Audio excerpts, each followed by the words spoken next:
樂遊戲入面，玩家最中意嘅牌型一定係長龍。今日就俾大家示範下點樣發長龍。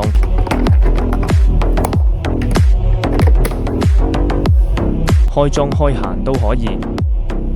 今次發個閒長龍，即刻發出嚟睇下。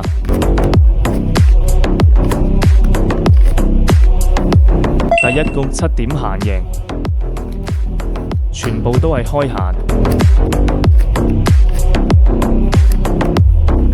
第二局8點閒贏，繼續開閒。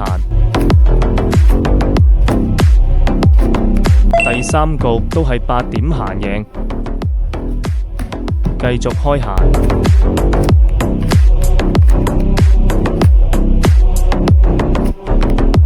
第四局閒7點閒贏。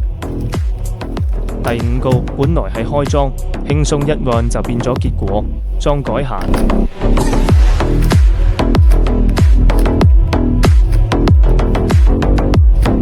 冇錯，閒贏長龍要幾長都可以。